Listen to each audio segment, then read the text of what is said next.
When you think of wildfires, you may think of destruction, skeletal forests, property loss, and lives forever changed. But fires can also bring rejuvenation. They can renew ecosystems, nourish the soil, and foster new growth. But climate change is causing these fires to burn larger, longer, and more often.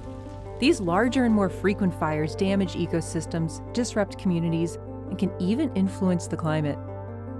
So, understanding the basics of wildfires and how they're impacted by climate change is key to our ability to predict where and when fires are likely to occur, as well as remotely detect and track wildfires once they ignite, and ultimately mitigate their impacts on human health and the environment. This is Wildfires 101. Words appear. Anatomy of a fire.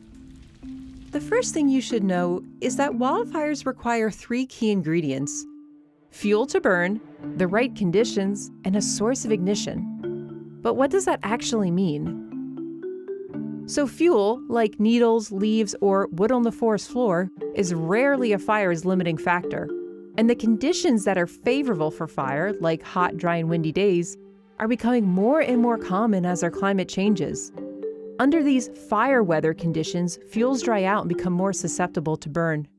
As for a source of ignition, well, most of the wildfires that NASA detects from space are started by people. Others, usually in the Arctic and boreal regions, are ignited by lightning strikes.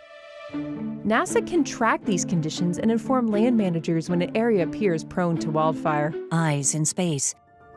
Every day, NASA is able to detect thousands of new fires from space.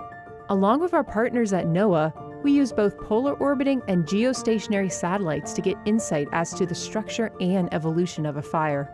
Geostationary satellites remain fixed in relationship to the globe, giving us new images of one hemisphere every 5 to 15 minutes. However, the resolution is usually coarser than that of polar orbiting satellites, which will pass over a fire twice per day. From over 500 miles above the Earth, these orbiting satellites will detect and characterize thermal anomalies, locations on the Earth's surface that are hotter than their neighbors that can indicate burning associated with new or existing fire events. Importantly, these instruments can detect fires at night, a time when wildfires typically lay down and smolder. Since the majority of large wildfires last for multiple days, the ability to track them both day and night is instrumental to helping land managers combat the blazes. Fires rage. But it's not just the fire itself that's dangerous. Wildfire smoke can travel for thousands of miles, having the ability to blanket large swaths of a continent from a single wildfire. Smoke from wildfires can reach high altitudes, between 3 to 6 miles, and travel with prevailing winds. This smoke can linger in the air for several weeks, changing the chemistry of the atmosphere and reducing the amount of sunlight reaching the surface. Smoke that gets trapped near the ground severely impacts the air quality in surrounding communities. And poor air quality can last for months as large fires continue to smolder even after the fire itself has been contained. Lasting impacts. Climate change is not only impacting the size and intensity of wildfires, but also their frequency in some regions. NASA has over 22 years of daily fire data to track wildfire trends. This is important to get a sense of how fire regimes, the historical frequency of wildfires in a region, are changing over time.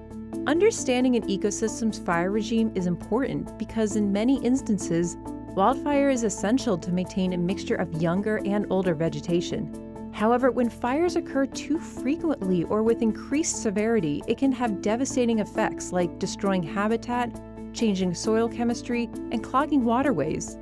Not to mention releasing greenhouse gases like CO2 and aerosols into the atmosphere.